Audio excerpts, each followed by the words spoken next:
Segundo criterio, índice de Hurwitz o el índice del optimismo. Hurwitz lo que nos dice es que para afrontar este tipo de situaciones y tomar la mejor decisión, debemos imaginarnos que cada persona tiene un índice de optimismo frente a esa decisión. Ese índice de optimismo lo vamos a representar con la letra alfa, con el símbolo griego alfa. Alfa será un número que está entre 0 y 1. Cuanto más se acerque a 1, más optimista es la persona y cuanto más se acerque a 0, menos optimista es la persona respecto a la decisión que estamos tomando. Ese alfa entonces va a depender del perfil de la persona, del contexto, de las decisiones y en fin, del caso particular que para esa persona se esté viviendo al respecto de la decisión que está tomando. No hay una ecuación para encontrar ese índice de optimismo, en realidad es una medida subjetiva. Si usted está haciendo este ejercicio para alguien más, es decir, le está ayudando a alguien más a tomar la decisión y va a usar este criterio, usted lo que debería hacer es encontrar ese alfa después de que usted habló con la persona, escuchó la persona lo que piensa, las palabras que usó, el cómo se expresa de la decisión y pudo determinar subjetivamente qué tan pesimista o qué tan optimista estaba siendo la persona. Después de encontrado ese alfa, lo que sigue es el siguiente procedimiento o el pequeñito algoritmo que nos propone Urbi. Multiplicamos el mejor resultado de cada alternativa por el alfa y el peor resultado de cada alternativa por 1 menos alfa, que sería el pesimismo que la persona tiene respecto a la decisión. Después de eso calculamos el beneficio esperado sumando lo mejor y lo peor por alfa y por 1 menos alfa respectivamente y elegimos dentro de ese beneficio esperado lo que más nos conviene. Materializado en nuestro ejemplo, nosotros tenemos acá la matriz de pagos original del ejercicio. Estas son las rentabilidades de cada una de las tres alternativas en cada uno de los 4 futuros posibles. Supongamos que el personaje que está tomando la decisión en este caso tiene un alfa del 70%. Es decir, él es optimista al 70% en esta decisión. Esto pudo haber sido un alfa del 10%, que sería una persona optimista al 10%. Pudo haber sido un alfa del 90%, que implicaría que la persona es súper optimista, casi 100%. O pudo haber sido cualquier valor asociado a la persona y a la decisión. En este momento supongamos que ese valor es 0.7 por 0.7, es decir, 70% de optimismo. Bien, vamos a elegir de cada una de las alternativas, mirando sus pagos, cuál sería el mejor pago que podríamos tener. Para el caso de los bonos, el mejor pago es este 12. Para el caso de las acciones, el mejor pago es este 7 y para el caso de los CDTs, el mejor pago es este 7 de acá. Multiplicamos los mejores pagos de cada alternativa por la probabilidad que asociamos con el alfa, es decir, el mejor pago de bonos que es 12 por el alfa que es el 70%, el mejor pago de las acciones que es 15 por el alfa que es el 70% y el mejor pago de los CDTs que es 7 por el alfa que es de 70%.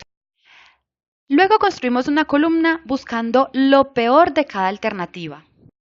En este caso, lo peor en el caso de los bonos es este 3 que aparece acá, lo peor para las acciones es este menos 2 que aparece acá y lo peor para los CDTs es un 7. Entonces multiplicamos lo peor que encontramos de cada alternativa por 1 menos alfa, que sería el pesimismo que tiene la persona. Porque si la persona es optimista al 70%, se puede decir que es pesimista al 30%.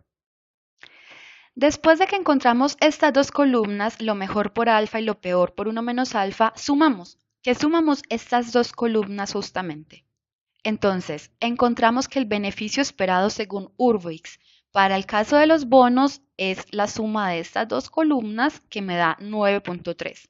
Para el caso de las acciones es la suma de estas dos celdas de acá que es 9.9 y para el caso de los CDTs es sumar estas dos multiplicaciones que es 7. Esta es la columna de beneficio esperado de Hurwitz, que como en el caso del criterio anterior que era el de Laplace, se entiende como lo que esperaríamos ganar si pudiéramos tomar esta decisión muchas veces. Entonces, si muchas veces elegimos bonos ante estas circunstancias, vamos a ganar en promedio 9.3 puntos de rentabilidad. Teniendo en cuenta que a veces gano 12 cuando las condiciones son excelentes, pero a veces solamente gano 3 cuando las condiciones son muy malas. Entonces, ponderando lo que me gano acá mucho con lo que me gano acá poco, en promedio la ganancia es de 9,3 para bonos, 9,9 para acciones y 7 puntos para los CDTs.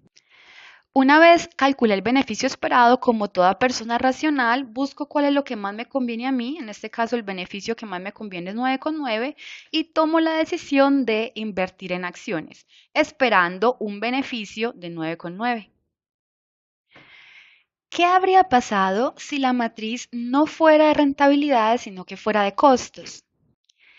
Lo que habría pasado es que cuando yo seleccione lo mejor, no serían los máximos, sino los mínimos, porque para mí lo mejor sería tener un costo muy bajito. Entonces multiplicaría estos nuevos mínimos, estos nuevos mejores, por 0,7 y buscaría los peores, que en ese caso serían los costos más altos, y multiplicaría los peores por 0,3. Obtendría la columna de beneficio esperado y de ella elegiría el menor porque son costos lo que hay en la matriz de pagos.